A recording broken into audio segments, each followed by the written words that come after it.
So, very, very important chapter as far as citizens are concerned. सभी नागरिकों के लिए अत्यंत महत्वपूर्ण और बेहद इंपॉर्टेंट चैप्टर, यूपीएससी के लिए, बीपीएससी के लिए, किसी भी कॉम्पिटेटिव एग्जामिनेशन के लिए।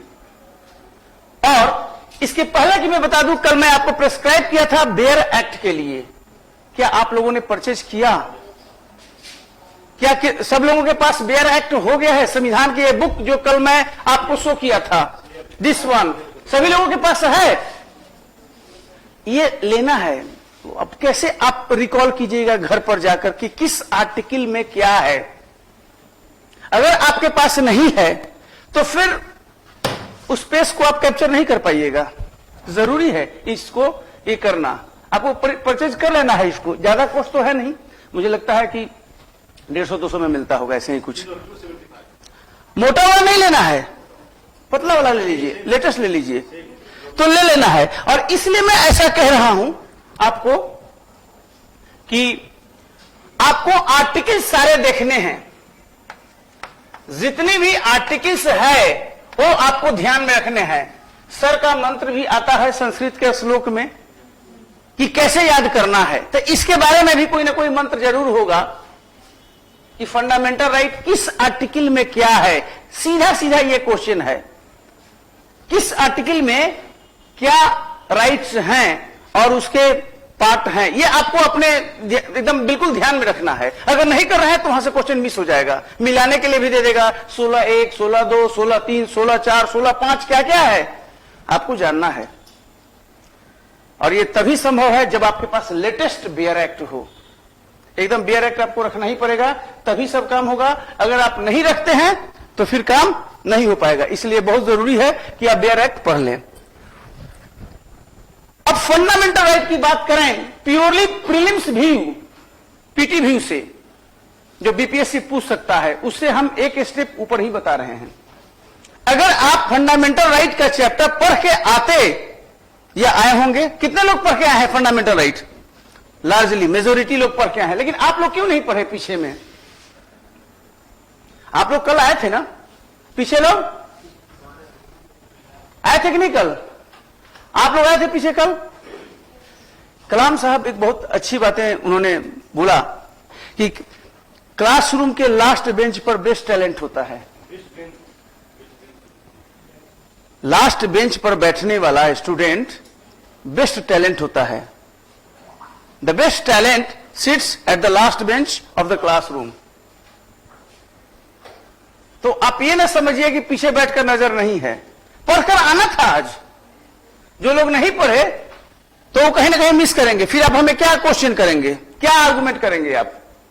इसलिए पढ़ के आना है। बट एनीवे, जो लोग पढ़े हैं उन लोगों के लिए वैल्यू एडिशन होगा, सरप्लस होगा और ज्यादा क्लियर सारा चीजें होगा। तो ये मैं कह रहा था। अब एक क्वेश्चन सबसे पहले मैं मान के चल रहा हूं कि आर्टिकल आप पढ़ेंगे अपने आप, सब लोग को आर्टिकल पढ़ना है। प्रीलिम्स कैसे शुरू होता है ये देखिए, पहले मैं बताता हूं सारा चीजों को।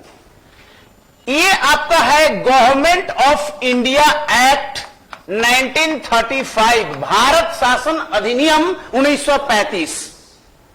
कल मैंने कहा था कि ये जो हमारा संविधान है उसका कार्बन कॉपी है, आया हुआ है। ये 1935 का एक्ट है, यहां से लार्जली हमने ड्रॉ किया जब संविधान बनाया तो हमने, इसलिए कार्बन कॉपी भी कहा गया है, आया हुआ है पीटी में। और फिर हमने अपना संविधान बनाया। तो फिर आपका कॉन्स्टिट्यूशन ऑफ इंडिया 1949, और ज्यादा नहीं, अगर कोई कन्विंसिंग है, किसी को पता है कि दोनों में मेन अंतर क्या है, क्योंकि पूछा हुआ है एग्जाम में, ये दोनों में पूछा हुआ है कि मेन डिफरेंस, एक सबसे बड़ा डिफरेंस अगर आप बता दो, what is the difference between government of India act 1935 and constitution of India? I am talking original constitution जो 1949 में बनकर रेडी हुआ, जिसे मैंने अडॉप्ट किया 26 नवंबर 1900। क्या एक सबसे बड़ा डिफरेंस है? और एनीबॉडी क्या? और आप लोग साइलेंट ना रहिए, क्लास में साइलेंट नहीं रहना है। जब पूछा जाएगा तो you have to speak out. गलत हो कोई बात नहीं है, ये क्वेश्चन पीटी में पूछा हुआ है। जितने भी पीसीएस पूछे हुए हैं, यूपीएससी कौन क्या पूछा है, सब माइंड में है हमारा। हम मेन डिफरेंस क्या है, डिफरेंस पूछ रहे हैं हम, कंटेंट नहीं पूछ रहे हैं, डिफरेंस पूछ रहे हैं, main difference. Okay, cut short. सबसे बड़ा डिफरेंस है कि यहां पर फंडामेंटल राइट नहीं था और यहां पर फंडामेंटल राइट है। यही है आंसर। ये पीटी का बड़ा क्वेश्चन है। 1935 के संविधान में फंडामेंटल राइट नहीं था और हमने जो बनाया संविधान we the people of India, उसमें फंडामेंटल राइट का एक डेडिकेटेड चैप्टर दिया। यही अंतर है, पूछा हुआ है। अभी वो नहीं पूछ रहे हैं कहां से किया, वो सब अभी तो मैंने एक डिफरेंस बताया। इस तरह से क्वेश्चन फ्लो होता है। वैसे यूपीएससी स्टैंडर्ड का ये क्वेश्चन है, बट बीपीएससी आप जाने, बीपीएससी के बारे में बता दूं, इस बार बीपीएससी मेंस का क्वेश्चन आप लोग देखे हैं कि नहीं? एकदम यूपीएससी स्टैंडर्ड हो गया, बिल्कुल यूपीएससी स्टैंडर्ड हो गया। ये भूल जाइए कि अब बीपीएससी लोअर लेवल पर है यार, चलता है, यूपीएससी में नहीं। अब तो यूपीएससी ही स्टैंडर्ड लेके आपको चलना पड़ेगा। इस बार मैं क्वेश्चन देखा तो मेरे लिए भी सरप्राइजिंग था, यूपी तो एडॉप्ट कर लिया, Uttar Pradesh public service commission तो यूपीएससी पैटर्न को अडॉप्ट कर लिया, और इस बार जो बीपीएससी मेंस का क्वेश्चन था वो प्योर एनालिटिकल, कहीं से भी नहीं, डिस्क्राइब फंडामेंटल राइट कभी नहीं देगा। अब they will never give you. इसलिए लेवल अपना रेंज बढ़ा दीजिए, अपना लेवल बीपीएससी के लिए बढ़ा दीजिए। अब रट कर काम नहीं चलेगा, बल्कि अंडरस्टैंडिंग से काम चलेगा। थॉट प्रोवोकिंग होना चाहिए, मतलब आपका ओरिजिनल थॉट माइंड से फ्लो होना चाहिए, तब होगा। इसके लिए मेहनत बढ़ाना पड़ेगा, एनालिसिस अच्छा होगा, और मैं उस एनालिसिस पर ज्यादा फोकस करूंगा। ये नहीं कि हाँ जी इस आर्टिकल में ये है, इस आर्टिकल में ये है, ये आपका होमवर्क का विषय है। यू डू होमवर्क, आप बेयर एक्ट ले लीजिए, आर्टिकल पढ़ लीजिए। हम आपको बता रहे हैं कहां कहां पर क्या होगा। पहली बात तो ये हो गई। दूसरी बात, फंडामेंटल राइट ये कौन से पार्ट में है? पार्ट 3 में है। सब बता रहे हैं कि कैसे होगा। किस आर्टिकल में है? 12 to 35 में है ना? किस कंट्री के संविधान से लिया गया? यूएस यानी अमेरिकन कॉन्स्टिट्यूशन, अमेरिकी संविधान से लिया गया है। ये सब पॉइंट बनता है जो कि आपको अलग अलग जगह पर पूछा हुआ है, ये आपको जानना है। और अमेरिकी संविधान में लिया गया है, तो इसको वहां पर किस नाम से है अमेरिकी संविधान में? Bill of rights. Bill of rights, अमेरिकी संविधान में बिल ऑफ राइट्स यानी अधिकारों का वहां पर संग्रह है, वहां से ड्रॉ किया गया है। और इसको हम लोग कहते हैं मैग्ना कार्टा भी। यह भी पूछा जाता है मैग्ना कार्टा, ब्रिटिश कॉन्सेप्ट आ गया यहां पर, और यहां पर तमाम अधिकार देने की बात थी। यह क्वेश्चन भी पूछा हुआ है मैग्ना कार्टा वाला, जो आपको जानना पड़ेगा। यह भी चार्टर ऑफ राइट्स था, charter of rights, Magna carta, जो इंग्लैंड में इशू हुआ था जॉन विलियम के द्वारा। मैग्ना कार्टा जॉन विलियम के द्वारा। तो यह भी क्वेश्चन कहीं ना हिस्टोरिकल आपको समझना पड़ेगा, 1215 का है, तो यह बात आपको समझना पड़ेगा। इतनी बातें पढ़े तो हुए, ठीक है, इतनी बातें हो गई। अब आप फीचर पर आइए, अब पूरी तरह कंसंट्रेट कीजिएगा, क्योंकि यहां पर कम समय में, चंद मिनटों में आपको 200-250 फंडामेंटल राइट के ऑब्जेक्टिव में बताने जा रहा हूं, अराउंड 250, अगर आप कंसंट्रेट करते हैं तब। और पैरेलली लिखते रहिए, क्योंकि बुक्स में सब चीज नहीं मिलेगा, क्योंकि मैं आपको समझा भी रहा हूं। तो वो टॉपिक ले रहा हूं एक तरह से फीचर्स का। अच्छा, ये मेंस का भी टॉपिक है, प्रीलिम्स का भी टॉपिक है, जहां शूट कर दीजिए वहीं पर ये टॉपिक फिट बैठ जाएगा। फीचर से आपका आ जाएगा तमाम चीजें। फंडामेंटल राइट के फीचर क्या है, एक मेंस का सीधा सीधा टॉपिक है, पूछ सकता है, नहीं भी पूछ सकता है, बट आपको तो जानना ही पड़ेगा, आप पढ़े भी हुए हैं। और यहां से तमाम फ्लो कर रहा है कि ऑब्जेक्टिव यहां से क्या क्या आपको आएगा सबसे पहले, ठीक है। तो पहला इसमें आ जाएगा सबसे पहले फंडामेंटल राइट। अच्छा, मैं इंग्लिश में लिख रहा हूं, किसी को ऑब्जेक्शन या प्रॉब्लम है क्या? क्लियरली बोलिए, टीचर से कोई चीज छुपाना नहीं चाहिए। दोनों में, हम दोनों भी कर सकते हैं, कोई दिक्कत नहीं। जैसे एफ आर तो नहीं लिखना पड़ेगा ना, ये मूल अधिकार है, फंडामेंटल राइट है। बाकी मैं हिंदी में भी, अब थोड़ा बोलिए कि हिंदी में भी इसको लिख दिया जाए, मैं हिंदी में भी लिख दे रहा हूं, ठीक है। अब प्रैक्टिस है लंबे समय से बोर्ड पे इंग्लिश में लिखने का, लॉन्ग प्रैक्टिस है, 10 साल से प्रैक्टिस है लिखने का, इसीलिए मैं ये है फंडामेंटल राइट। एक आता है किस तरह के अधिकार हैं, आपका तमाम ऑप्शन आएगा, सो यू हैव टू से दीज आर कॉन्स्टिट्यूशनल राइट्स। कैसे राइट्स है फंडामेंटल राइट्स? कॉन्स्टिट्यूशनल राइट्स हैं संवैधानिक अधिकार, संवैधानिक अधिकार हैं जो संविधान के आर्टिकल जो भी है पार्ट 3 में दिया हुआ है। क्यों संवैधानिक अधिकार है? क्योंकि पार्ट 3 संविधान के पार्ट 3 में है। पहला फीचर तो यही है कि fundamental rights are constitutional rights, मूल अधिकार संवैधानिक अधिकार हैं, यह पहला फीचर है।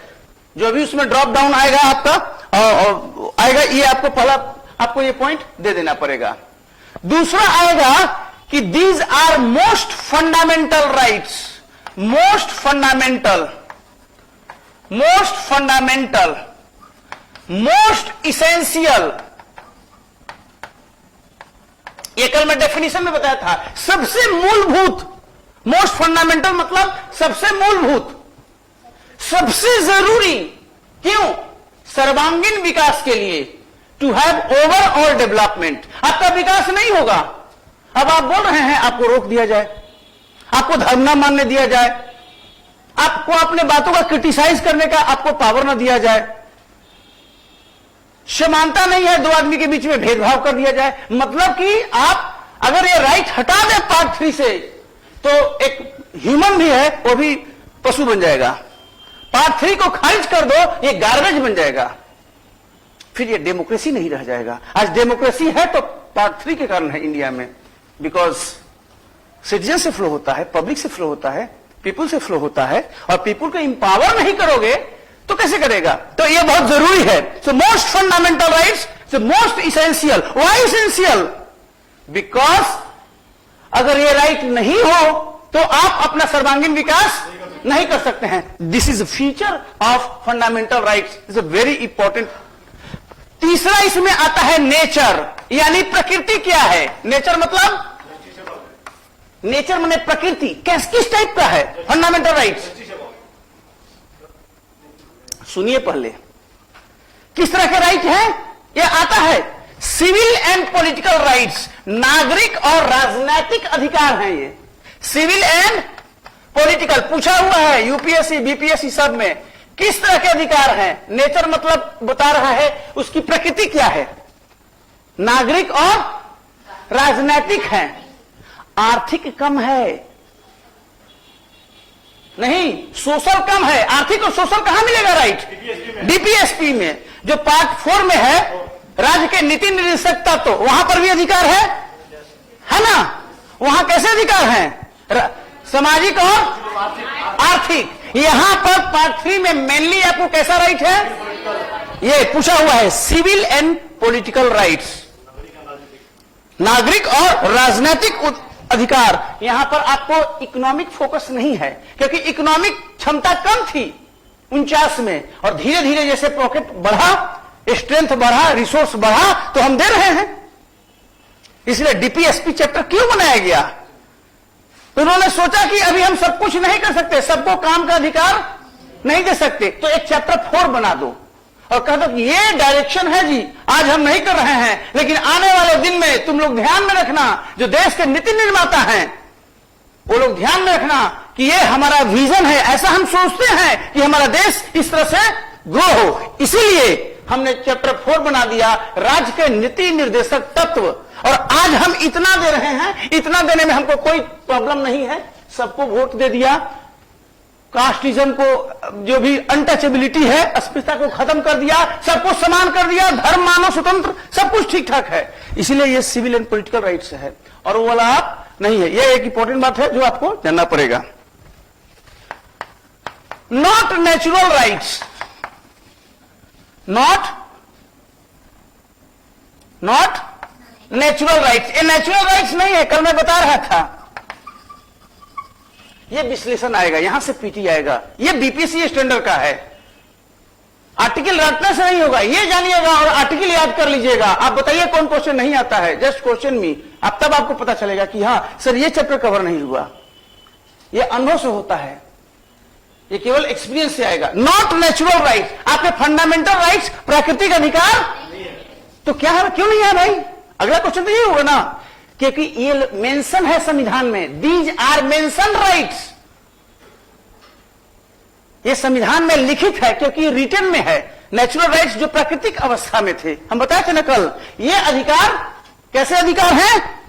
मेंशन्ड है, रिटन है, कहां पर? संविधान में। जब और स्टेट द्वारा इनको प्रोटेक्शन दिया गया है, इसलिए ये नेचुरल राइट्स नहीं है। ये 4 फीचर्स अभी हुआ। अब आगे आइए। अच्छा ठीक है, इसका मतलब है इसको हम पहले भी आ सकते हैं। ओ इतना चला गया, ठीक है। अब कितना फीचर हमने बताया अभी? हाँ, अब 5 आइए, 5। ये जस्टिसिएबल राइट्स हैं। जस्टिसिएबल मतलब न्याय निर्णय, न्याय निर्णय कैसे राइट्स हैं? जस्टिसिएबल एक फंडामेंटल राइट का सैलेंट फीचर है। क्यों? क्योंकि अगर फंडामेंटल राइट का उल्लंघन होता है, वायलेशन होता है, then you have 2 option. 1, you can approach to the high court. जिस राज्य के निवासी हैं उस राज्य के में जिस हाई कोर्ट का जुरिडिक्शन है वहां पर जा सकते हैं अंडर आर्टिकल 226, और you can approach to supreme court of India under article 32। यह 32 है, अपने आप में एक फंडामेंटल राइट है। Article 32 itself a fundamental right. Article 32 भी एक मूल अधिकार है जिसको राइट टू कॉन्स्टिट्यूशनल रेमेडीज कहते हैं, संवैधानिक उपचारों का अधिकार। यह भी एक फंडामेंटल राइट है, बट आपको पहले हाईकोर्ट अप्रोच करना पड़ता है। संविधान में रोक नहीं है कि सीधे सुप्रीम कोर्ट ना जाओ, बट प्रैक्टिस क्या है? पहले आपको हाईकोर्ट जाना होगा। अगर आपको उपचार उपलब्ध है, रिलीफ उपलब्ध है, then you first approach to high court. ये नहीं कहता है कि पहले लोअर कोर्ट में जाओ, वहीं 10 साल बिता दो। हाईकोर्ट में आज रिट लगाइए, सर इसको डिटेन कर लिया गया है इलीगली, और चीफ जस्टिस है जहां पर भी कोर्ट में, और तुरंत दोपहर में सुनवाई हो सकती है। सवाल है किसको हायर कर सकते हैं, या आप अच्छे ढंग से जानते हैं, आप खुद ही प्रकट हो जाइए हाईकोर्ट में। अगर आप जानते हैं तो कोई हाईकोर्ट के वकील को हायर करने की जरूरत नहीं है। ये डिपेंड करता है आप कितने सजग हैं अपने अधिकारों के प्रति। That's why these are justiciable rights, because these are enforceable through constitutional courts. Constitutional courts, constitutional court 2 आता है, ये भी पूछा हुआ है। लोअर कोर्ट नहीं आएगा, हाई कोर्ट और सुप्रीम कोर्ट कॉन्स्टिट्यूशनल कोर्ट है, संवैधानिक कोर्ट है। तो इनको इन्फोर्स कौन करता है, लागू कौन करवाने का काम है? हाई कोर्ट और सुप्रीम कोर्ट। और ये दोनों कॉन्स्टिट्यूशनल कोर्ट हैं, ये इनफोर्सिएबल हैं, मतलब लागू होने योग्य हैं। ये फीचर है। क्लियर है कि नहीं? लास्ट बेंच, रेड कैप समझ में आ रहा है ना आपको? क्लियर है कि नहीं? नहीं आ रहा है तो आगे बढ़ जाइए, है ना। अगर कहीं किसी को दिक्कत होगा आप बोलते जाइएगा। अगर स्पीड ज्यादा है तो आप बोलिए, हिंदी ज्यादा हो रही है, इंग्लिश ज्यादा हो रही है, you should always speak out, क्योंकि ये बहुत इंपॉर्टेंट आपके बात है। दूसरा, अगला, ये दोनों को मिला है। यहां से बहुत ऑब्जेक्टिव आए हुए हैं। ये फंडामेंटल राइट दोनों को है, बोथ। सिटीजन्स को तो है ही, आपको सारा का सारा है, ऑल सिटीजन को ऑल है, और नॉन सिटीजन्स को भी है, यानी गैर जो नागरिक हैं उनको भी है। नागरिक को तो सारे हैं और गैर नागरिकों को भी है। ये आपको इंपॉर्टेंट ये जानना पड़ेगा। 15, 16, 19, 29, 30। 15, 16, 19, 30, 29।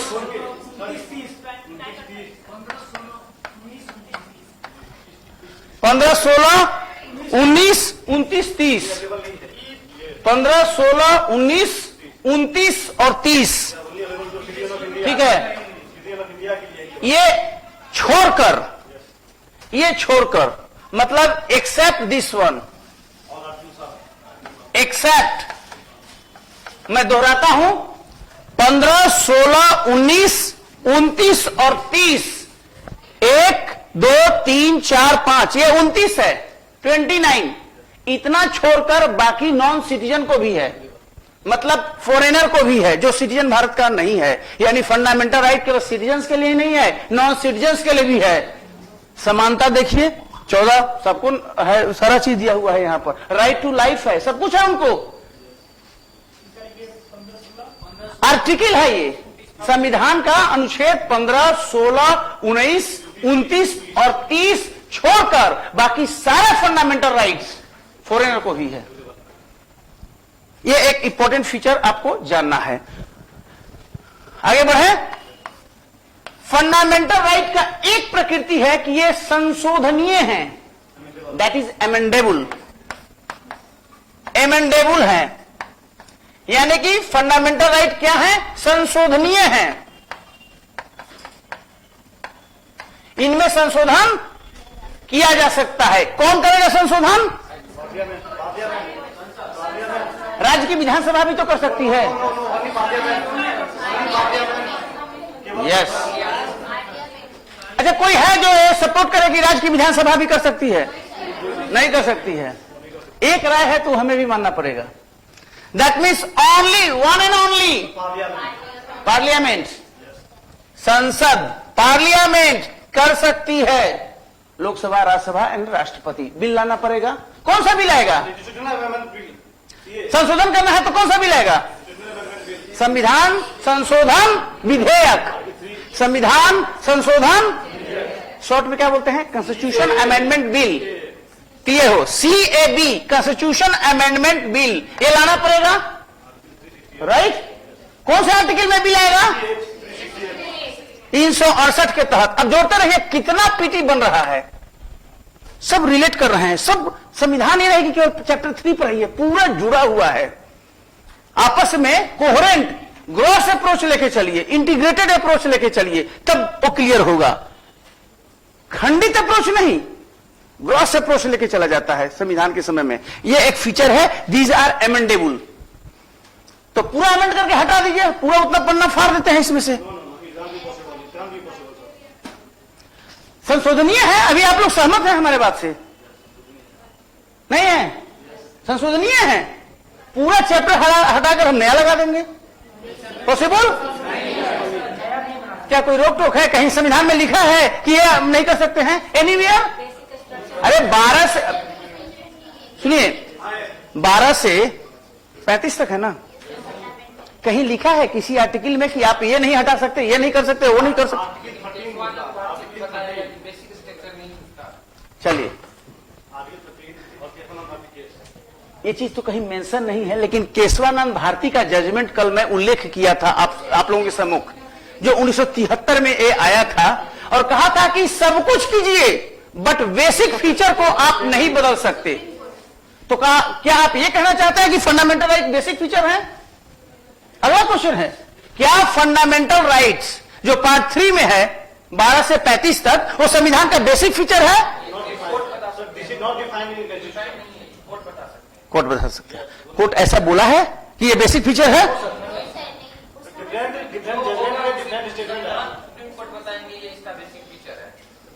तो बताया है क्या? कुछ नहीं बताया। इसका मतलब तब मेरी बात मानना पड़ेगा कि पूरा इसको हटा सकते हैं तब तो, अगर सुप्रीम कोर्ट आज तक नहीं बोला है। अच्छा, कोई है ऐसा बेसिक फीचर?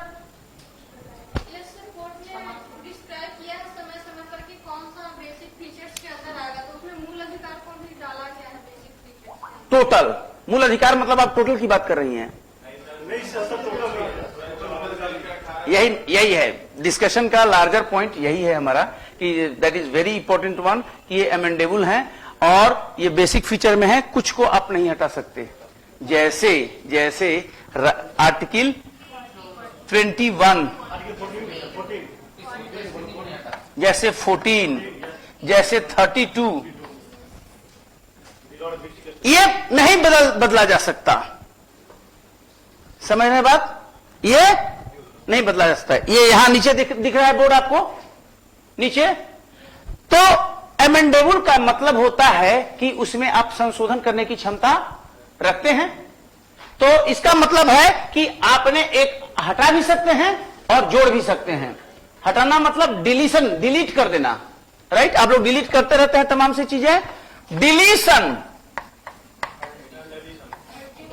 आप हटा दिए, और एडिशन आप जोड़ भी दिए। ये दोनों काम कर सकते हैं और चेंजेस भी कर सकते हैं, यानी अमेंडमेंट। सिंपल, लाइन में हेरफेर, वर्ड में हेरफेर, अमेंडमेंट। आप डिलीट कर दिए एक आर्टिकल को, फंडामेंटल राइट को हटा दिए, वहां से पार्ट 3 से बाहर हो जाएगा। आपने नया जोड़ दिया, आ जाएगा पार्ट 3 में, फिर उसको सारा प्रिविलेज मिलेगा फंडामेंटल राइट का, या फिर उसके वर्डिंग में बदलाव। अमेंडमेंट का मतलब यही 3 हो सकता है। तो आपको पता है कि डिलीशन, राइट टू प्रॉपर्टी, संपत्ति का अधिकार। 31 से हटा के अब इसको हटा दिया गया, और अब ये कहां चला गया? 300A। तो संपत्ति का अधिकार फंडामेंटल राइट है आज की तारीख में? कौन सा अधिकार है? लीगल राइट है। संपत्ति मतलब उसके लिए आप रिट नहीं सीधे अप्लाई कर सकते हैं, रिट नहीं जाइएगा। हाई कोर्ट जो कॉन्स्टिट्यूशनल रिट है, mandamus, habeas corpus, certiorari, quo warranto, जो भी ये रिट मिलता है वो राइट टू प्रॉपर्टी के लिए उपलब्ध नहीं रहा, because that is legal right. ये कानूनी अधिकार है। तो आप lower court, high court, supreme court, high court में आप अपील के थ्रू आइएगा लोअर कोर्ट के निर्णय के खिलाफ। तो ये राइट टू प्रॉपर्टी हो गया, हटा दिया गया, यानी डिलीट किए हैं, ऐसा होता है। और आपने जोड़ा भी है right to education, right to education जोड़ दिया आपने 6 से 14 वर्ष। पहले डीपीएसपी में था, राज्य के नीति निदेशक तत्व में था, अब आपने पार्ट 3 में लाया, दैट इज 21A। अब ये मूल अधिकार हो गया, ये राज्य की रिस्पॉन्सिबिलिटी हो गई। आपने डिलीशन भी किया, आपने एडिशन भी किया, that is very important one. ठीक है, तो ये डिलीशन आपने किया कौन से आर्टिकल से किया? राइट टू प्रॉपर्टी हटा दिया 42वां से 44। इतना कन्विंसिंग होना चाहिए।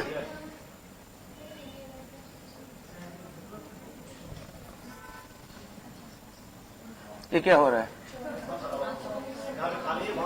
राइट, तो इसको आपने किया 44 कॉन्स्टिट्यूशन अमेंडमेंट एक्ट 1978, 44वां संविधान संशोधन अधिनियम 1978 के द्वारा संपत्ति के अधिकार को मूल अधिकार से हटाकर 300A में ला दिया गया। अब वो विधिक अधिकार है या कानूनी अधिकार है? एक ही बात हुआ, विधिक या कानूनी। लेकिन संवैधानिक अधिकार अब नहीं रहा। संपत्ति का अधिकार अब संवैधानिक अधिकार। कैसे समर्थन कर रहे हैं मेरी बातों का? इसीलिए आपके क्रिटिकल काउंटर नहीं करेंगे तो नहीं हो पाएगा। संवैधानिक अधिकार है, मूल अधिकार नहीं है। कल मैं बताया था ना, संवैधानिक जो भी संविधान में है सब संवैधानिक अधिकार है, मूल अधिकार नहीं है, फंडामेंटल राइट नहीं है। मतलब रिट का वो खत्म हो गया, उसका जो प्रिविलेज था, रिट नहीं मिल सकता। ये एक इंपॉर्टेंट है। और ये भी बता दीजिए कैसे हुआ, 21 कैसे आया? 86 कॉन्स्टिट्यूशन अमेंडमेंट एक्ट 2000। बताइए कितना आप लोग प्रीलिम्स का अभ्यास कर रहे हैं? पूरा हाँ, इसी से आया। और ये तो पार्लियामेंट का एक्ट था, और एक एक्ट भी बनाया गया, मतलब एक और लॉ बनाया पार्लियामेंट ने। ये तो संविधान में संशोधन कर दिया गया। लेकिन संविधान में संशोधन तो इसको कहते हैं एक तरह से पेरेंट लॉ। पेरेंट लॉ समझते हैं आप? पेरेंट लॉ मतलब मेन लॉ का एक नियम बना दिया, प्रोविजन लगा दिया। अब वो कैसे होगा, किस तरह से नियम है डिटेल्ड, उसके लिए पार्लियामेंट को एक और लॉ बनाना पड़ेगा। संशोधन करके आपने कह दिया 21A में, जैसे इसमें दिया हुआ है कि एक लाइन का दिया हुआ है 21A, अगर आप देखें तो सिंपली वन लाइन इस बुक में होना चाहिए, अगर ये पुराना ना हो तो। 21A राइट टू एजुकेशन, इसमें दिया हुआ है राज्य ऐसी रीति से जैसा कि विधि बनाकर निर्धारित करे 6 वर्ष से 14 वर्ष की आयु के सभी बच्चों के लिए निःशुल्क अनिवार्य शिक्षा देगा। ये 2 लाइन लिखने से हो गया। कौन सी रीति से? अरे भाई एक लॉ बनाना पड़ेगा ना, जब सारी डिटेल बातों करोगे तो। पार्लियामेंट लॉ बनाया, right to education, right to education RTE आया ना, तो मेन प्रोविजन बना दिया। उसके बाद आपको और लॉ बनाना पड़ेगा कि इसको कैसे लागू करना है, क्या फंड लगेगा, क्या रिक्वायरमेंट होगा, क्या टीचर स्टूडेंट रेशियो होगा, अभी सब एडॉप्ट कर लिया है। तो इस तरह की बातें हैं, तो ये अमेंडेबल हैं, इस तरह की आपको जो मैंने बताया ये इस तरह का। अब ऐड कर देते हैं इसको, जैसा कि ये लोग कहता है। ऐड हो गया, अब बैक भी जा सकते हैं फिर। ठीक, कितना फीचर बता दिए थे हम अभी तक? 7। अब अगला आइए, फुल क्वेश्चन है मेंस का। अगर लिख दिए तो पूरा में पूरा मार्क्स, एक भी कमी नहीं, और पूरा प्रीलिम्स यहां से रन कर रहा है। ये इंटीग्रल अप्रोच है, आपको फील होता होगा कि ये इंटीग्रेटेड अप्रोच है, खंडित अप्रोच नहीं है। ये सस्पेंडेबल है, सस्पेंशनेबल या सस्पेंडेबल, यानी कि निलंबनीय। निलंबनीय मतलब इसको निलंबित किया जा सकता है। हिंदी वर्ड पर ध्यान नहीं देना है, अगर उसका हम सही ढंग से नहीं लिख पा रहे हैं तो बोर्ड में वो ना होता है, ये ना होता है, उस पर ध्यान नहीं देना है। निलंबनीय है, ये फीचर है फंडामेंटल राइट का। This could be suspended, suspend किया जा सकता है। कब? आपातकाल, इमरजेंसी में, यानी कि नेशनल इमरजेंसी, राष्ट्रीय आपातकाल के दौरान इनको क्या किया जा सकता है? सस्पेंड किया जा सकता है।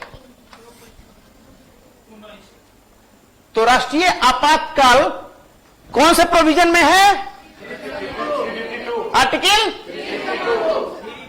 352। 352। अच्छा, राष्ट्रीय आपातकाल कौन से ग्राउंड पर लागू होगा? मुझे थोड़ा ज्ञानवर्धन कीजिए आप लोग। राष्ट्रीय आपातकाल 1 by 1 वार के समय, जय लखीमपुर में हो गया, वार हो गया, वार, चलिए मान लिए। दूसरा वाह्य आक्रमण, correct. External aggression, external aggression, वाह्य आक्रमण, हाँ। और थर्ड है आर्म्ड रिबेलियन, आर्म्ड रिबेलियन। और एक चौथा भी है ना, internal disturbance. No sir, internal disturbance को रिमूव कर दिया गया 1926 के बाद। आंतरिक अशांति, no no sir, this is not a condition, इसको हटा दिया गया, इसको हटा दिया गया। ध्यान रखना है, वही तो ध्यान रखना है, ये लिखने का उद्देश्य ही तो यही है। इसको हटा दिया गया और ये ला दिया गया। कैसे लाया गया? यस, ये लाया गया 44वां संविधान संशोधन अधिनियम 1978 के द्वारा। आर्म्ड रिबेलियन लाया गया और इसको हटा दिया गया। अदरवाइज आंतरिक अशांति हो तो कोई भी सरकार के आंतरिक अशांति है, इमरजेंसी लगा दो। ये इंदिरा गांधी का था, लेकिन जब जनता सरकार आई तो आंतरिक अशांति वाला वर्ड को हटाकर क्या ला दिया? आर्म्ड रिबेलियन ला दिया। समझ में आ रहा है? लास्ट आपको समझ में आ रहा है कि नहीं? कितने ग्राउंड पर है बताइए, कितना ग्राउंड है इमरजेंसी का? 3। बोलिए, लास्ट कौन सा है? वित्तीय। 352 कौन कौन से ग्राउंड पर लाया जा सकता है? आंतरिक अशांति तो काट दिया, अब आंतरिक अशांति नहीं रहा। 44वां संशोधन आंतरिक अशांति के प्रोविजन को हटा दिया और कौन सा लाया? सशस्त्र विद्रोह। आर्मी, नेवी, एयरफोर्स अगर विद्रोह कर दे और राजपथ पर कूच कर जाए, सब नेता को अरेस्ट कर लो, तब तो इंपोज हो सकता है राइट। ये क्यों मैं बताया? मैं तो फंडामेंटल राइट बता रहा हूं, आउट ऑफ कॉन्टेक्स्ट है। 352 के तहत राष्ट्रीय आपातकाल लगेगा तो फंडामेंटल राइट सस्पेंड हो सकता है। अगर वॉर है तो सस्पेंड हो सकता है, एक्सटर्नल एग्रेशन है तो सस्पेंड हो सकता है। इस ग्राउंड पर सस्पेंड नहीं होगा। यह मेरा कहने का उद्देश्य है। केवल 2 ही आधार पर आपातकाल लगेगा तो फंडामेंटल राइट सस्पेंड हो सकता है। आर्म रिबेलियन के आधार पर अगर राष्ट्रीय आपातकाल लगता है तो फंडामेंटल राइट सस्पेंड, ये जानना जरूरी है। इतनी डिटेल में जानिएगा तब बीपीएससी पर ग्रिप मजबूत होगा, अदरवाइज नहीं। सतही पढ़ने से नहीं होता है। लाखों लोग तैयारी करते हैं, और आप लोगों को क्रिम बनना है तो इन डेप्थ स्टडी करना होगा। और सस्पेंड करने के लिए 352 है, No, no, no. So 358, 359. Automatic suspend हो जाएगा।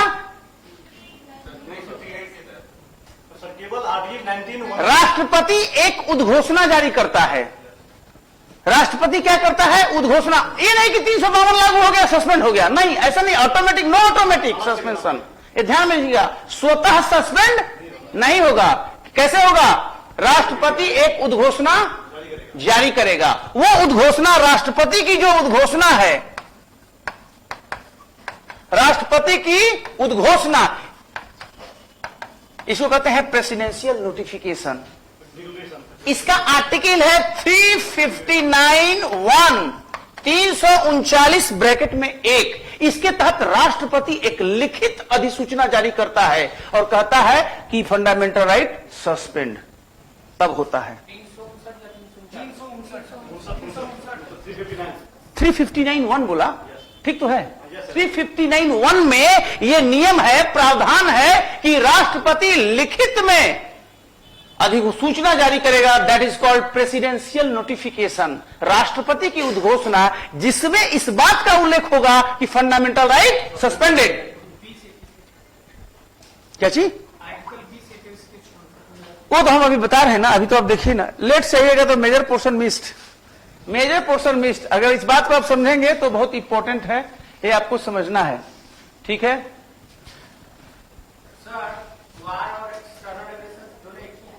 अलग अलग है, वार और एक्सटर्नल एग्रेशन अलग है। वार तो सीधे चाइना अटैक कर दिया, पाकिस्तान अटैक कर दिया। और एक्सटर्नल एग्रेशन एक ऐसे भी हो सकता है कि छद्म वे में हम डिक्लेयर नहीं किए, वार डिक्लेयर किया जाता है। हमने भारत पर लॉन्च कर दिया, इंडिया अटैक कर दिया पाकिस्तान पर। और एक होता है छद्म, जैसे बालाकोट एयर स्ट्राइक किया, वो वार नहीं था बट एग्रेशन तो था, वाह आक्रमण। पाकिस्तान के मेन लैंड में मिराज से जाकर आप हिट करके आ गए, वो एक्सटर्नल एग्रेशन नहीं था। और दूसरी बात था कि वो आकर इस तरह से धमकी देकर बगल से ही सीमा पर से चला गया। तो external aggression is not a war, formal war. External aggression मतलब एक आक्रमण हुआ है, दैट्स ऑल। छोटा बड़ा जो भी हो, दोनों में अंतर है। सारे फंडामेंटल राइट सस्पेंड हो सकते हैं? कौन कौन? 2 और छोड़कर 20 और 21। सो एक्सेप्ट, सिवाय 20 और 21, ये 2 छोड़कर। कितना इसमें प्रीलिम्स बना होगा आप समझिए। जब मैं बोला कि यहां पर 200, 250 प्लस, वो भी मैं शॉर्ट ही बोला, उससे ज्यादा। ये सब अपने आप में पीटी का क्वेश्चन है, ऑल पीटी का क्वेश्चन है, जो आपको रिफर्बिश हो रहा है, यहां पर रिफ्रेश हो रहा है। उन चीजों को समझिए, तब बातें हो रही है।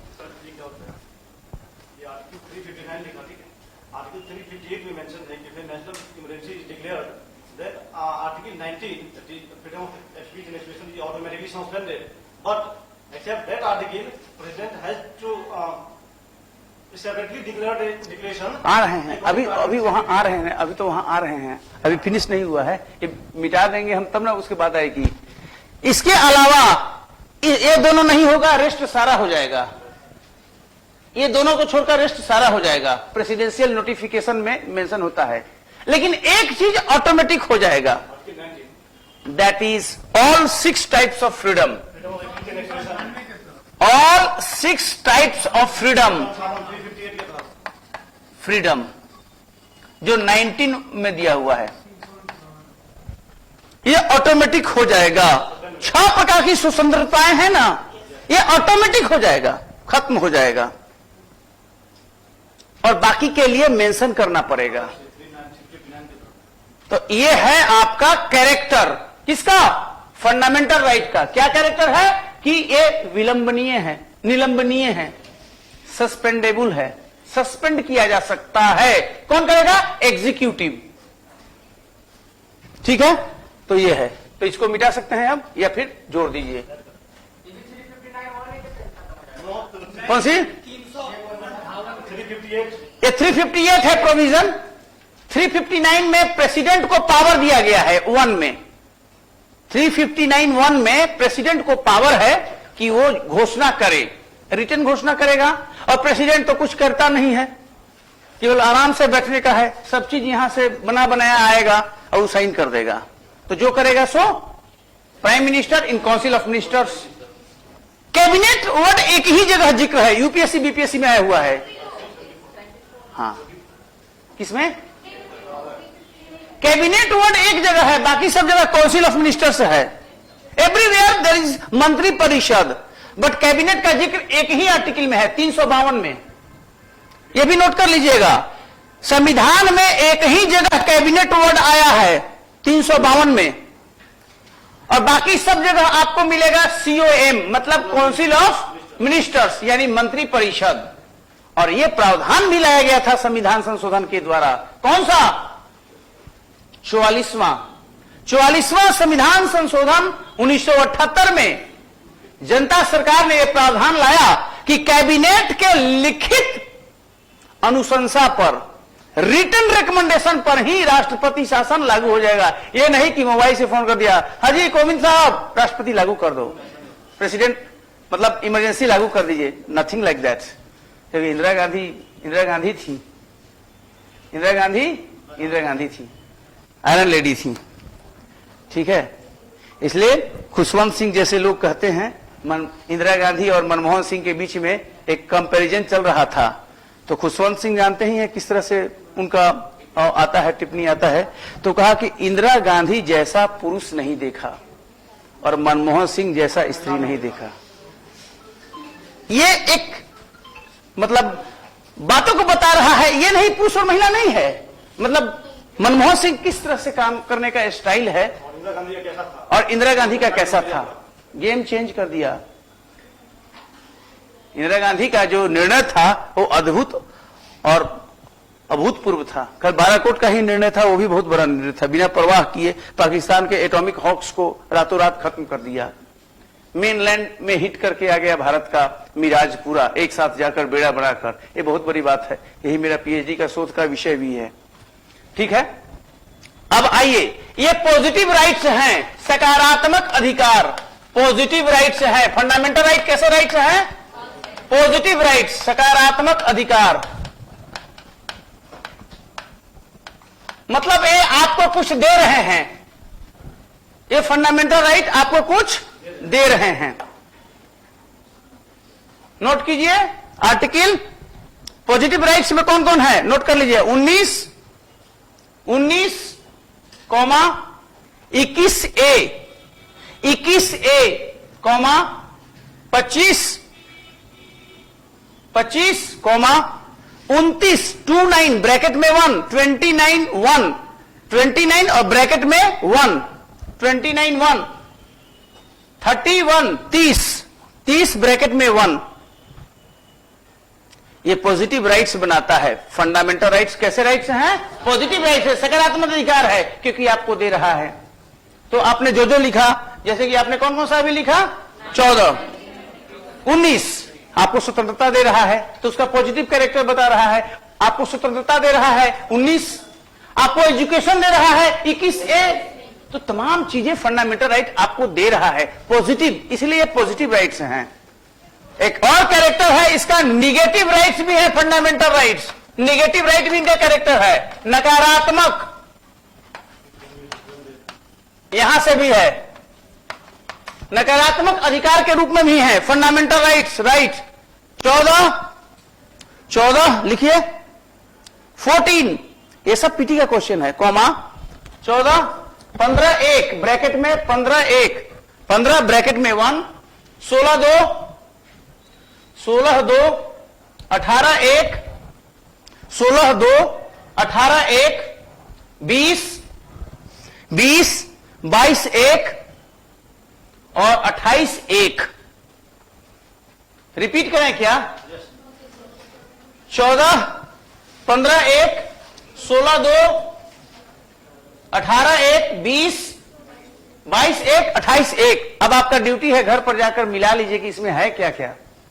लेकिन ये निगेटिव कैरेक्टर के हैं, मतलब कि राज्य को रोक रहा है, तुम ऐसा नहीं करोगे, आप डिस्क्रिमिनेट नहीं करोगे, भेदभाव नहीं करोगे। ये किस पर बंधन है? स्टेट पर। मैं बता रहा हूं, भी आएगा अभी। पॉजिटिव सब फंडामेंटल राइट्स पब्लिक के लिए है। पॉजिटिव राइट्स मतलब कि यह आपको संविधान की ओर से प्रदत्त है आपके लिए, for good of your self.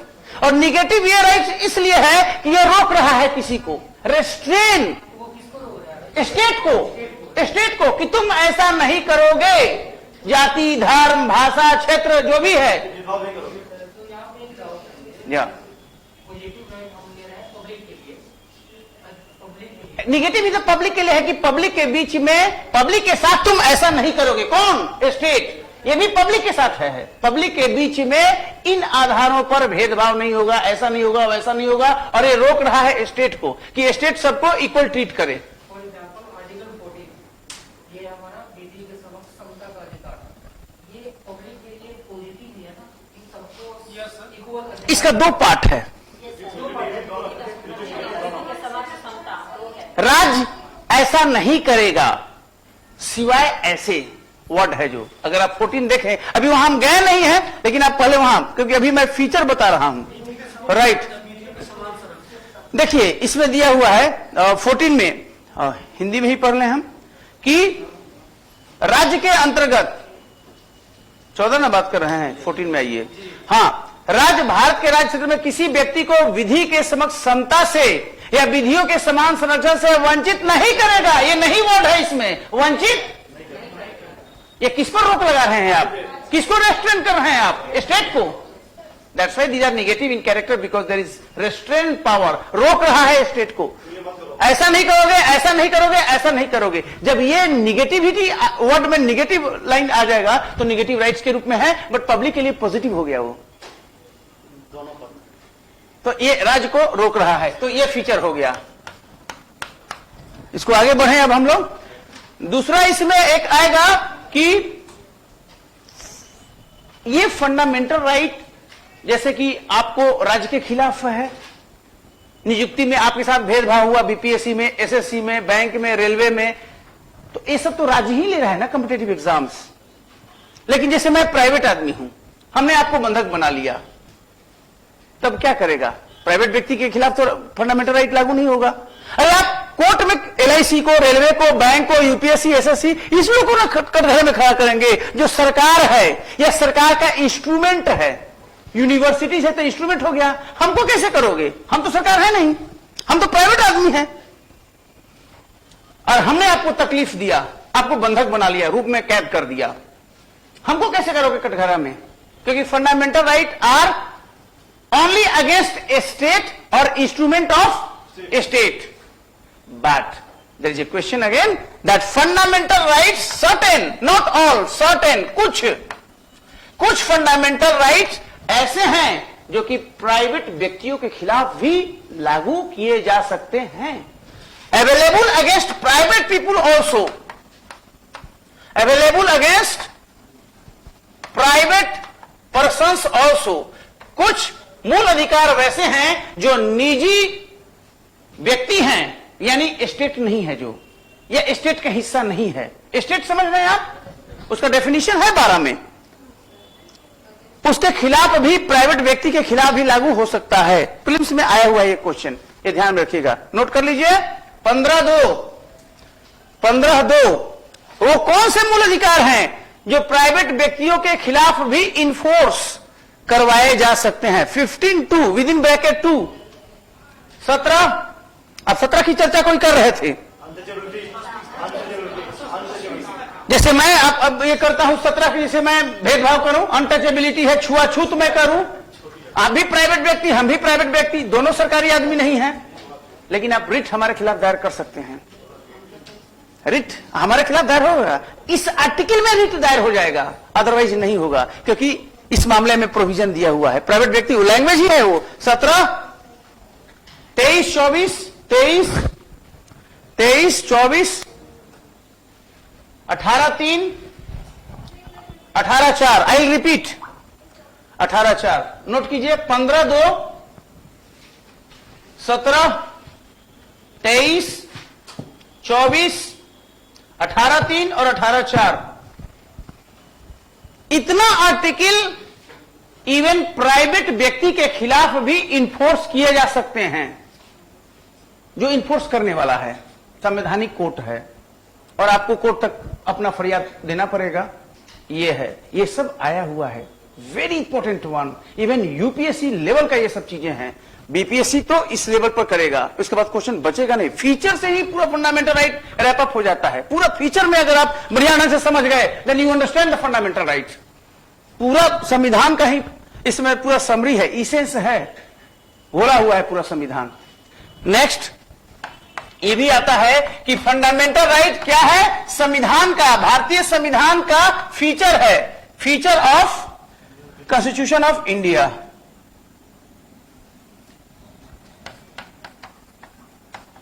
Features of constitution of India यानी भारतीय संविधान की विशेषता है, यह भी इसका कैरेक्टर है। जब आप भारतीय संविधान की विशेषता पढ़िएगा तो उसमें एक मूल अधिकार भी मेंशन है। हमने शुरू में ही बताया था, स्टार्टिंग ही किया था कि 49 के कॉन्स्टिट्यूशन में मूल अधिकार है ओरिजिनल कॉन्स्टिट्यूशन में, और 35 में यह पोर्शन नहीं था। सबसे बड़ा विशेषता यह हुआ। ठीक है, दूसरा बात, एक हमने वो चर्चा किया था बेसिक फीचर वाला, वो भी एक अलग से बनाया जाता है। Certain fundamental rights are basic features of constitution, basic features of constitution of India. कुछ मूल अधिकार संविधान के मौलिक विशेषता के रूप में है, आधारभूत विशेषता के रूप में है। कुछ फंडामेंटल राइट ऐसे हैं जो कि बेसिक फीचर हैं, आधारभूत विशेषता के रूप में है। अभी तो खैर वो चैप्टर पर हम नहीं गए हैं, लेकिन डीपीएसपी में पॉजिटिव चीज है, हमेशा कहीं कुछ दे रहा है डीपीएसपी, राइट, स्टेट के लिए। और डीपीएसपी में भी आपको बहुत कुछ मिल रहा है, बहुत पॉजिटिविटी है, राज्य बहुत कुछ आपको दे रहा है, एजुकेशन दे रहा है, स्वतंत्रता दे रहा है, ये तमाम सुविधाएं दे रहा है। निगेटिव इसलिए बताए हैं, ये फंडामेंटल राइट के कॉन्टेक्स्ट में है, वो भी स्टेट के लिए है, वो भी स्टेट के लिए ही है। सब जगह फंडामेंटल राइट को तो स्टेट ही दे रहा है टोटल। फंडामेंटल राइट तो स्टेट के माध्यम से आपको मिल रहा है। किसके लिए? स्टेट के लिए। स्टेट न दे रहा है, पर्सन दे रहा है आपको आजादी, हम दे रहे हैं आजादी। आपको आजादी, फ्रीडम जो है, या जो समानता आपको हम दे रहे हैं, जो समानता दिया जा रहा है, वो सब स्टेट दे रहा है। यानी भारतीय राज्य, द रिपब्लिक ऑफ इंडिया आपको दे रहा है, और देने के लिए मैंडेट ये बुक में है, यहां से फ्लो हो रहा है। ये भी है, इसमें भी तो है, आप पढ़िए ना, हम जो बताए समानता दे रहे हैं ना कि सब लोग समान है, तो आपको मिला नहीं, आपको समान कर दिया दो लोगों के बीच में, आपको स्वतंत्रता दे दिया, आपको एजुकेशन दे दिया, समान किया, ये सब दिया ना आपको। तो जब दे रहा है, कुछ प्रदान किया जा रहा है, तो पॉजिटिविटी है ना, देने वाला तो हमेशा पॉजिटिव हो गया। और कहीं कहीं स्टेट को रोक भी दे रहा है, इसलिए कि इमरजेंसी है भाई। आप बाहर जाइएगा, वहां पर सेना संभाली हुई है, मोर्चा, वहां जाके वीडियो बनाकर आप पोस्ट कर दीजिएगा। क्या चीज का? You are dealing with exception. आप एक्सेप्शन को रूल ना बनाइए। जब आप राष्ट्रीय आपातकाल लगा है, जहां पर सेना मोर्चा संभाले हुए है, देश की एकता और अखंडता खतरे में है, फॉरगेट फंडामेंटल राइट्स। संविधान कहता है पहले देश की सुरक्षा, एकता और अखंडता महत्वपूर्ण है, और आपको तो हमेशा उपलब्धि है, और वो आपके लिए है। देश नहीं रहेगा तो आप क्या रहिएगा, फिर संविधान कहां रहेगा। इसलिए पहले देश रहेगा तब आगे की बात आएगी। इस तरह की बातें हैं, राइट। तो ये चीज आपको है। उसके अलावा बेसिक फीचर में आता है, तो बेसिकली अभी तक सुप्रीम कोर्ट का जो जजमेंट है, वो 3 राइट को डिक्लेयर किया है जजमेंट में, बेसिक फीचर में 14,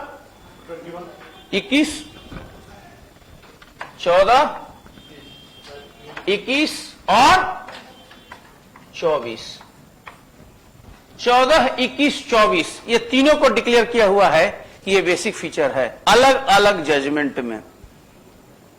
ये जान लीजिएगा, बेसिक फीचर है जिसको हटाया नहीं जा सकता। यही 4 है, 14, 21, 24। अब 24 भी आप देख लीजिएगा, पता है ना 24 क्या है? चाइल्ड लेबर चाइल्ड लेबर का है, एब्सोल्यूट राइट है।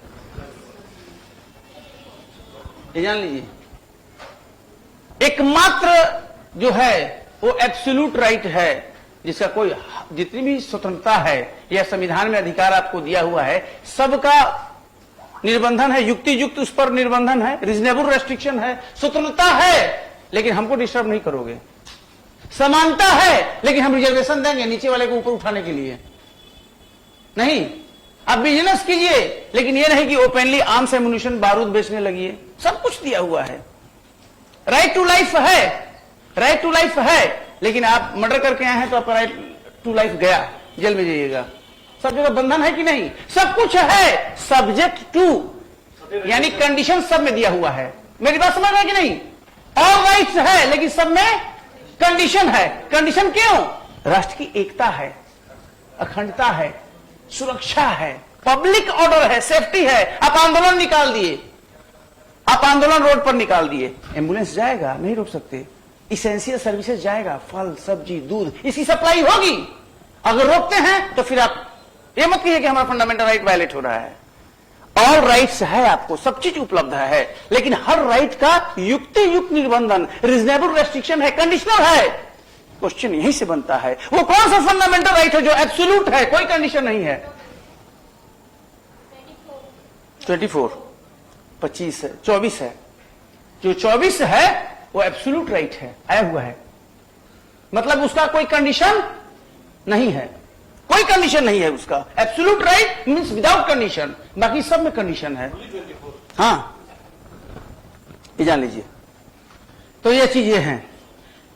इसमें अगला है can not be given up. एक और ये भी आया हुआ है, कौन सा पॉइंट अगला बनेगा? 14 can not be given up, can not be given up. अब जो हिंदी वाले पढ़ते हैं उनको एक इंग्लिश भी देना पड़ता है। गिवन अप मतलब गिव अप मने लास्ट में रेड कैप बता सकते हैं गिव अप का मतलब क्या होता है? त्यागना, है ना? फंडामेंटल राइट हमको नहीं चाहिए जी, हम साधु संत हैं। अरे तुमको भी तो जीना है, मरने का अधिकार थोड़े है। जीने का अधिकार में मरने का अधिकार नहीं है शामिल, आया हुआ है। Right to life does not include right to die. In fundamental right इतना इंपॉर्टेंट है, इतना वाइटल है, this can not be given up. This is a judgement in the Supreme Court in Basheshwar Nath versus income tax commissioner 1958। Basheshwar Nath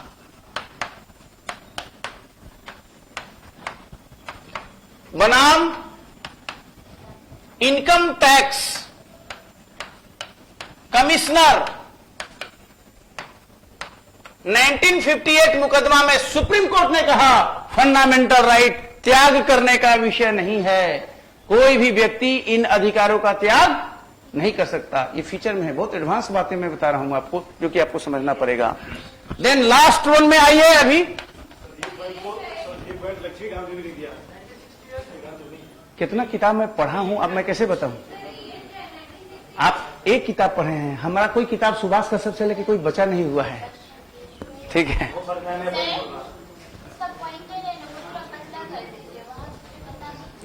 income tax, ये तो clear हुआ कि fundamental right का त्याग नहीं किया जा सकता, परित्याग नहीं किया जा सकता। इन बसेश्वर नाथ बनाम वर्सेस इनकम टैक्स कमिश्नर 1958, ये मुकदमा का नाम है, जो सुप्रीम कोर्ट में लड़ा गया।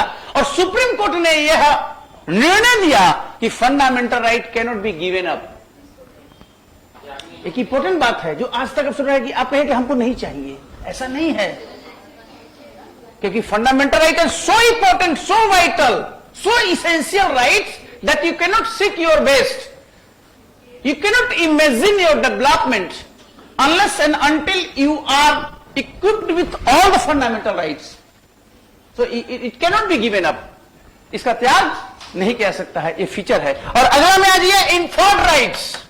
Inferred rights, inferred rights question आया हुआ है, हिंदी में क्या बोलते हैं इसको?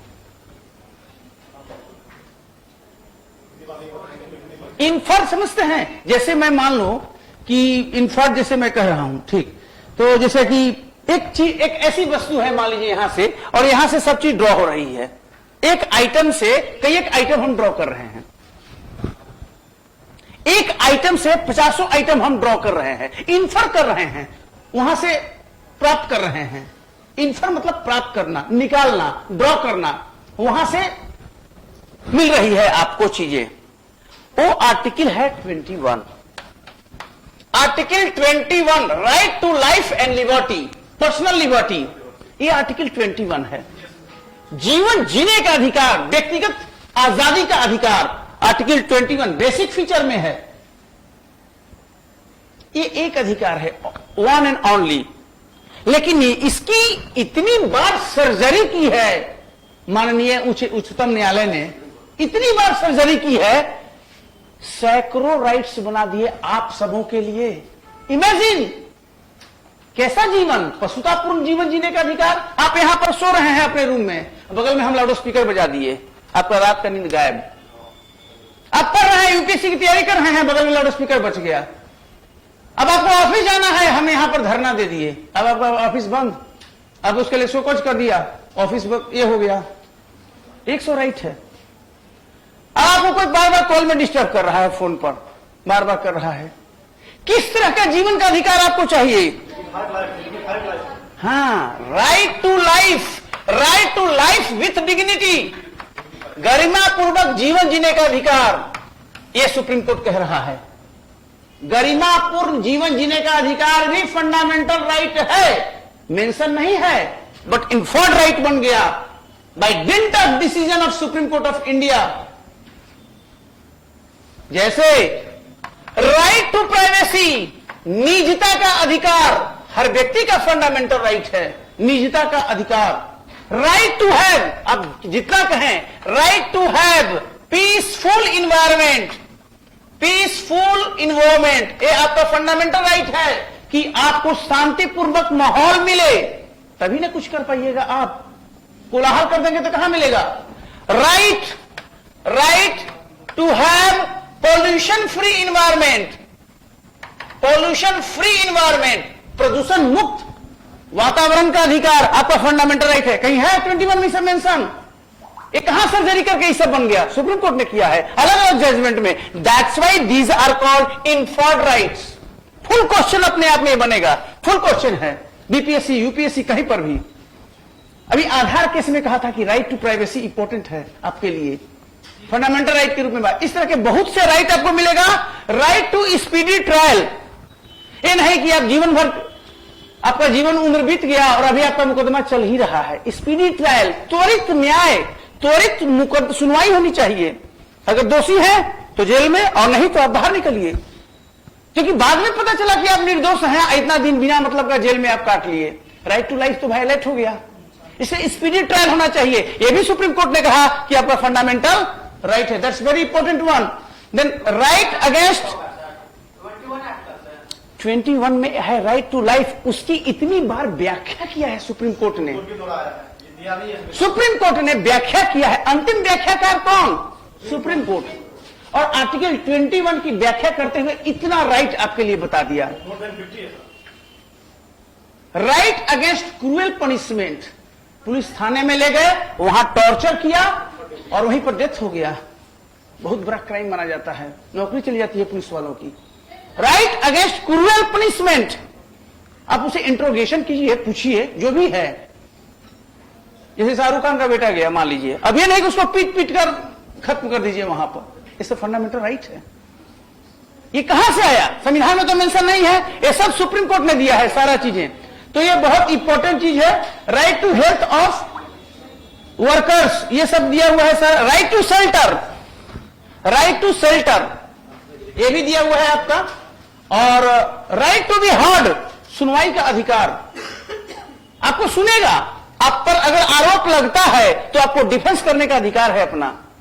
ये सब सुप्रीम कोर्ट का अलग अलग है। That's why these are inferred rights.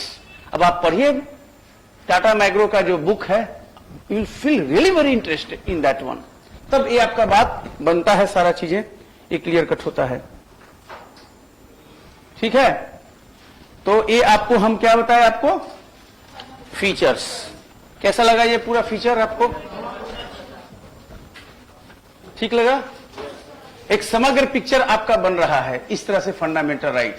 लेकिन अगर आपने भी अपना ड्यूटी संभाला होता तो मुझे और खुशी होती।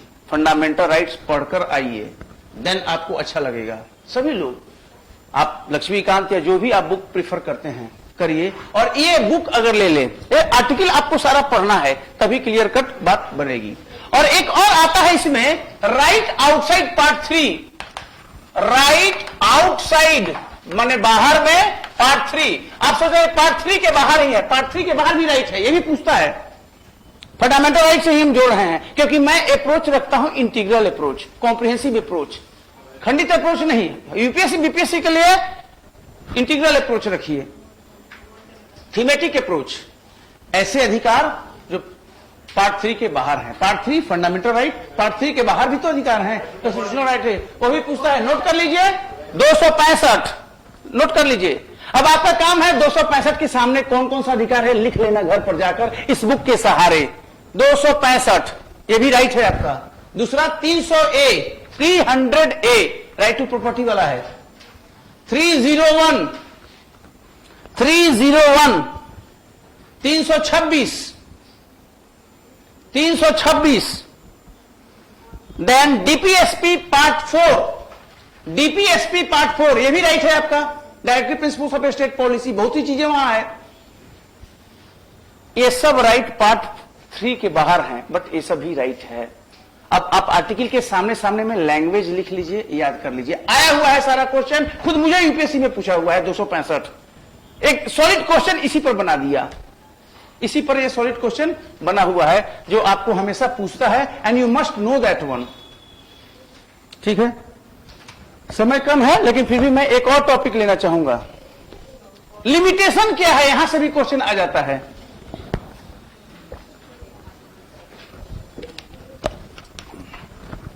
लिमिटेशन, लिमिटेशन बताया हुआ है, शॉर्ट में बताएंगे। लिमिटेशन माने सीमाएं, लिमिटेशंस ऑफ फंडामेंटल राइट। अब आप घर पर जाके पढ़िएगा कि हाँ बहुत सारा चीजें हो गया। लिमिटेशन ऑफ फंडामेंटल राइट, सीमाएं, फुल क्वेश्चन मेंस का, पीटी का भी। ये टारगेट बैच है, आपका फंडामेंटल राइट में क्वेश्चन छूट गया फिर मुझे बताइएगा, बशर्ते कि आप अपनी ड्यूटी संभाल लिए। पूरा आर्टिकल मंथन कर लेना है। हम लोगों को फिंगर टिप्स पर याद रहता था, नहीं ना भूलना है। अब कमीशन बनने जा रहे हैं, सारा चीज याद करना पड़ेगा, इतना महत्वपूर्ण रिस्पॉन्सिबिलिटी। इसीलिए तो कह रहा है कि बिल्कुल माइंड में सारी बातों को रखना है, कौन सा आर्टिकल में क्या है। और इसीलिए मैं एकदम ब्रीफ दे रहा हूं, कॉम्प्रिहेंसिव पैकेज है एक तरह से फंडामेंटल राइट का। आप इतना यूट्यूब वीडियो कहीं भी देख लीजिए, ये क्लास अगर मिल जाएगा आप तो कहीं पर भी मिलेगा तो बोलिएगा। जितनी भी कॉन्स्टिट्यूशन की बुक्स है सारा मेरे घर पर है, सब किताब में, लेटेस्ट एडिशन है। टोटल चीजें हम सारा चीज करके इस विषय का मैं कर रहा हूं, इसी चीज का। ये मेरा अपना डोमेन एरिया है संविधान का। इसमें कितने पब्लिश मैंने किया हूं। सुभाष कश्यप के साथ मेरे लेख हैं। सुभाष कश्यप का नाम आप लोग सुने होंगे, उनके साथ उनके आर्टिकल सब पब्लिश हुए हैं, सारा चीजें। महासचिव रहे हैं लोकसभा के। लिमिटेशन, लिमिटेशन आप सब लोग जानते हैं, आप नोट करते रहिए। Mainly civil and political rights, mainly civil and political rights, mainly मुख्यतः फंडामेंटल राइट क्या है, नागरिक और राजनीतिक अधिकार हैं। यह सीमा बता रहा है। आप आर्थिक कवर नहीं कर रहे हो, आप ज्यादा सोशल नहीं कर रहे हो। Your large focus is on civil and political rights. आप देख लीजिए, पूरा पढ़ लीजिए 12 से 35। सोशल नहीं है, इकोनॉमिक नहीं है, उसके लिए अलग चैप्टर बना दिया। एक सीमा बता रहा है। वो भी राइट टू वर्क हो सकता था इसमें, लेकिन नहीं हुआ, उसका एक अलग हिस्ट्री है, कॉन्स्टिट्यूशनल हिस्ट्री है। एक सीमा बता रहा है।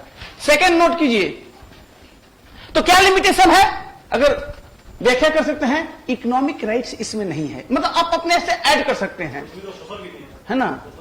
सोशल तो कुछ है, अनटचेबिलिटी नहीं है, रिजर्वेशन नहीं है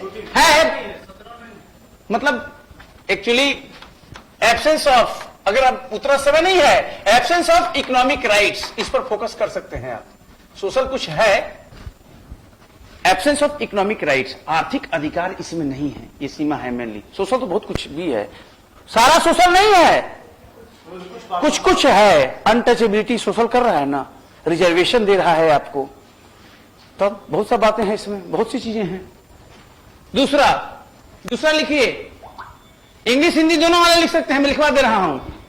लिखिए अमेंडेबल, संशोधनीय, अमेंडेबल संशोधनीय, ये सीमा है ना। एक राइट को सीधे हटाकर बाहर कर दिया आपने, जो हमको फायदा मिल रहा है उसकी बात हम नहीं करूंगा, फायदा वाला बात कोई नहीं बोलता, हमको ये फायदा हुआ है, लेकिन थोड़ा सा घाटा हुआ तुरंत बोलने लगेगा। घाटा हमारा क्या हुआ, एक सीधे सीधे राइट को हटाकर चुपके से आपने बाहर कर दिया, पार्ट 3 का राइट टू प्रॉपर्टी संशोधनीय है, कल की तारीख में पता नहीं क्या उठाकर आप कहां से बाहर कर दीजिएगा, फंडामेंटल राइट नहीं रहेगा। थर्ड, निलंबनीय, सस्पेंडेबल, सस्पेंशनेबल। अब आर्टिकल में बताया हुआ हूं सबका, 352 वाला जो भी है। चौथा, पहला क्या मैं बताया, मेनली वोट देना है।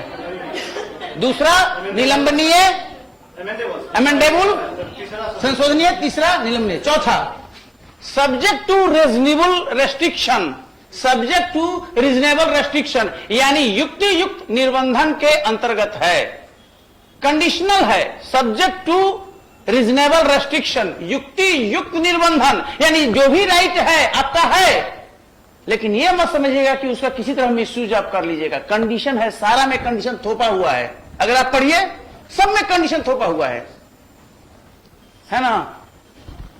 तो ये नोट कर लीजिए, subject to reasonable restriction except दो। बता दीजिए पीटी का क्वेश्चन कौन है जी, जो एब्सोल्यूट राइट है। अभी तक एक मैंने बताया, अभी एक और ऐड कर दूंगा। दो राइट, फंडामेंटल राइट जिस पर कोई सीमा नहीं है, एक मैंने बताया 24, और दूसरा 14 में तो कह रहा है कि रिजर्वेशन दे दिया। रिजर्वेशन देने का मतलब ही है कि वो ठीक है, सब लोग समान हैं, लेकिन कुछ लोगों को रिजर्वेशन है, मेरिट के आधार पर भेदभाव हो जाएगा, लेकिन वो संविधान परमिट कर रहा है। दो है, 24 और 17। 24 और 17, एक बाल श्रम हुआ और एक अस्पृश्यता हुआ। ये दोनों पर कोई बंधन नहीं है, no condition whatsoever, these are absolute rights. इन पर कोई भी युक्ति युक्त निर्बंधन नहीं है। ये अब लिखना पड़ेगा, सिवाय, सभी पर रीजनेबल रेस्ट्रिक्शन है सिवाय दो का। आप पढ़िएगा आपको क्लियर हो जाएगा। 17, हाँ, अस्पृश्यता का अधिकार। ये नहीं करिए ठीक है अस्पृश्यता कर लीजिएगा कुछ कंडीशन में, कहीं है ऐसा अस्पृश्यता आप कर सकते हैं इस कंडीशन में, ऐसा कुछ नहीं है, एब्सोल्यूट है, अस्पृश्यता करना ही नहीं है, यू कैन नॉट। ऑलरेडी इसके लिए पीसीआर एक्ट बना था, प्रिवेंशन ऑफ सिविल राइट्स, उसका शुरू में ही बना था, और अभी तो क्लियर कट एक्ट है। और 224 बाल श्रम का, ये दोनों एब्सोल्यूट है, बाकी कोई एब्सोल्यूट राइट नहीं है, सब पर कंडीशन है, और कंडीशन किस ग्राउंड पर, ग्राउंड भी मेंशन है। तो ये पॉइंट है। नेक्स्ट पॉइंट नोट कर लीजिए, आर्टिकल 33, आर्टिकल 33 सीमा को बताता है फंडामेंटल राइट का, पढ़िएगा आप लोग। आर्टिकल 33 अब पढ़िएगा तब ना, सभी को फंडामेंटल राइट उपलब्ध है, लेकिन जो हमारे आर्म फोर्सेस पर्सनल हैं, आर्म फोर्सेस पर्सनल, उनको है, उनके पास भी मोबाइल होता है, मॉडिफाइड फॉर्म में है। आर्म फोर्सेस पर्सनल, जो सशस्त्र पैरामिलिट्री फोर्स के जो लोग हैं वो भारत के नागरिक नहीं है, उनको फंडामेंटल राइट उनको भी है, लेकिन संशोधित रूप में है, मॉडिफाइड फॉर्म में है। उनका डिपार्टमेंट तय करता है कि आपको कौन कौन सा राइट है।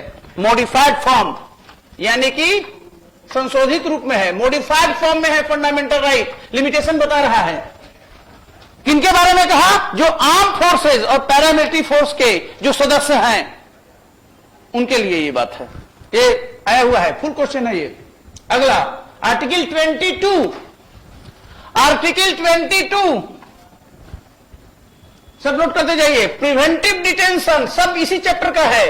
प्रिवेंटिव डिटेंशन, प्रिवेंटिव निवारक निरोध पढ़े होंगे आप लोग, जो लोग पढ़े हुए हैं।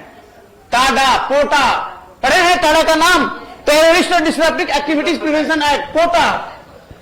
ये जो आतंकवाद निरोधक जो कानून बन जाता है तो आपको जेल में बंद कर देता है। अब वहां पर सब राइट आपको नहीं मिलता। दो तरह का डिटेंशन होता है। डिटेंशन मीन्स आपको कैद कर देना, डिटेंशन मीन्स कैद कर देना। कैद करते ही आपका लाइफ ऑफ पर्सनल लिबर्टी खत्म, स्वतंत्रता खत्म। दो तरह का कैद हो सकता है डिटेंशन। कौन कौन सा? एक तो प्रिवेंटिव हो गया, एक प्रिवेंटिव, आपको रोका जा रहा है। हमको लगता है कि आप कुछ उल्टा सीधा कर सकते हैं, आप बम विस्फोट कर सकते हैं, हम आपने रोक लिया डाउट के आधार पर। ऐसा एविडेंस मिला है, इंटेलिजेंस एजेंसी से इंफॉर्मेशन मिला है कि आप कुछ कर सकते हैं, आपका लोकेट किया, आपको अरेस्ट करके डाल दिया। ये सब एक्ट है, टाडा में सब उस एक्ट में प्रावधान है कि कितना दिन में क्या दिन में। तो मैं डाउट के आधार पर प्रिवेंटिव मतलब आपको रोक रहे हैं, हम प्रिवेंट कर रहे हैं सो दैट आप कुछ इस तरह का काम ना कर दें। और एक होता है प्यूनिटिव डिटेंशन, पूछा हुआ है preventive detention, punitive detention. Preventive detention और छोड़ देगा कोर्ट, आपको छोड़ देगा कितना दिन में, ये आपको डिपेंड करता है कि कितना जल्दी आप निर्दोष साबित होते हैं। आपका वकील कैसे क्या करता है, फाइट तो करना पड़ेगा, जीवन मिल जाने से थोड़ा होता है। अभी सब कहने की बात है। आप भोजन लेके बैठे हैं, थाली उसी से उठा के ले गया। आर्यन जी पार्टी कर रहे थे समुद्र के बीच में, ठीक है। प्रिवेंटिव डिटेंशन और एक होता है प्यूनिटिव डिटेंशन। एक क्वेश्चन बीपीएससी से बाहर पूछ दिया तो हमको बताइएगा, पूछा हुआ है प्रिवेंटिव डिटेंशन, डाउट के आधार पर हमने आपको अरेस्ट कर लिया, मेरली डाउट, हमको कुछ एविडेंस भी मिला है, कुछ इंटेलिजेंस रिपोर्ट है, you are going to do something wrong और आपको अरेस्ट हमने कर लिया, प्रिवेंटिव डिटेंशन हो गया। लेकिन इसके लिए कानून बनाना पड़ेगा, जैसे टाडा, पोटा, ऐसा कानून होगा तब। अगर कानून नहीं है तो यह नहीं लागू हो सकता। अब पढ़िएगा, फंडामेंटल राइट में है।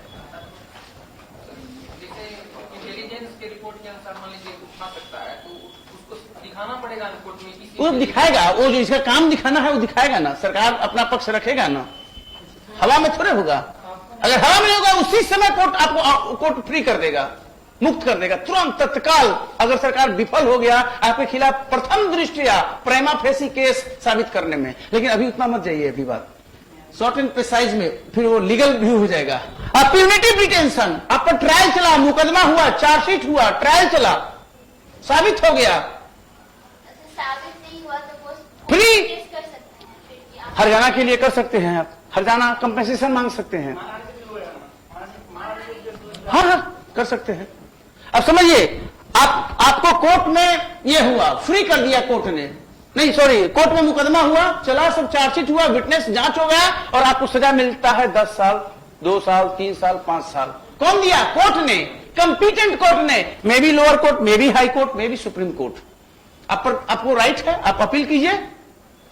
ऐसा जो सजा मिला वो प्यूनिटिव डिटेंशन, और जो मेयर डाउट के आधार पर जो आपको कर दिया गया, डिटेन कर दिया गया है, that is preventive detention. Somebody can ask you, you must answer, आपको जवाब देना चाहिए। What is preventive, what is punitive? Punitive means दंड, फॉर्मल दंड साबित हो गया कोर्ट के द्वारा। प्रिवेंटिव कानून के तहत आतंकवाद निरोधी कानून बना, कौन बनाएगा? पार्लियामेंट, स्टेट भी बना सकता है, राज्य की विधानसभा। ये बता रहा है कौन सा। अब यहां पर फंडामेंटल राइट का कोई मतलब नहीं रहेगा। यहां पर चलो फंडामेंटल राइट अब खत्म हुआ, गलती किया, सजा मिल गया। यहां फंडामेंटल राइट हेल्प नहीं करेगा आपको, लिमिटेड है, देखिएगा बुक में दिया हुआ है इन चीजों को। तो ये चीज हो गया। देन फंडामेंटल राइट्स को आपको समझना पड़ेगा डीपीएसपी के भी लाइट में। फंडामेंटल राइट को समझना है डीपीएसपी के राइट में।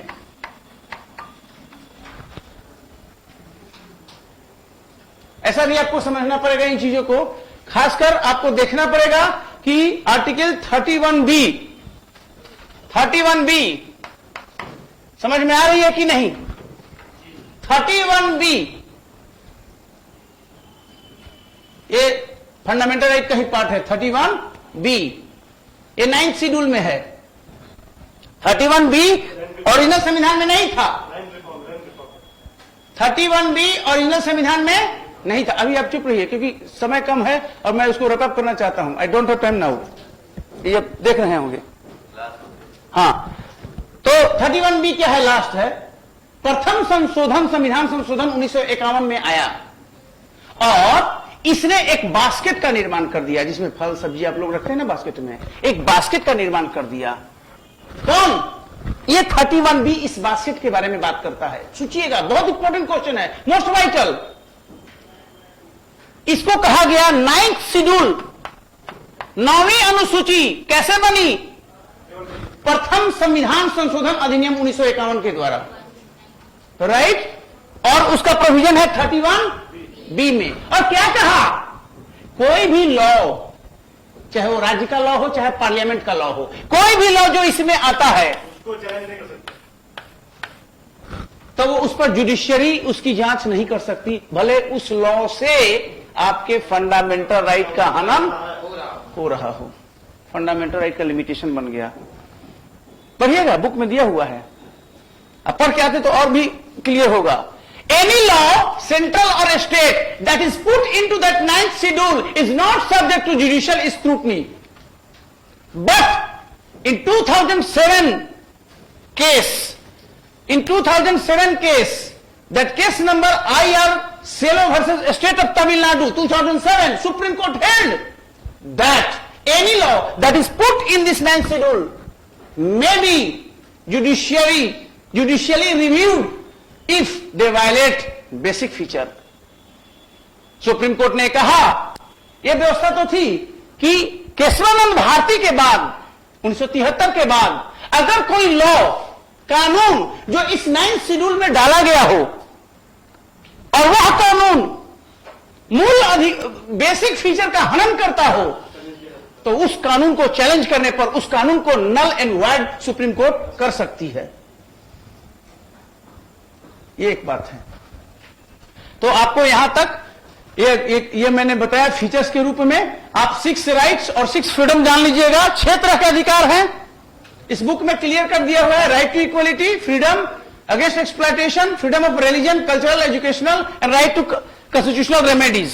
ये आपको देख लेना है। 6 तरह के राइट भी हैं। कुछ बचा हुआ है वो मैं फिनिश करूंगा। Will discuss directive principles of state policy tomorrow. और कुछ बचा हुआ जो पोर्शन है सारा, ये उम्मीद करता हूं कि आज जाकर आप बिल्कुल फंडामेंटल राइट को A to Z पढ़ लीजिएगा। एक क्वेश्चन नहीं बचना चाहिए बीपीएससी में, चाहे बीपीएससी अपना लेवल भले ही यूपीएससी भी कर दे, क्योंकि लेवल आपको यूपीएससी का मिला हो। क्योंकि आपको अगर मिशन 50 बनाना है तो रेंज और क्वालिटी बहुत टॉप लेवल का देना पड़ेगा, तभी होगा। और मेरा प्रयास वही है।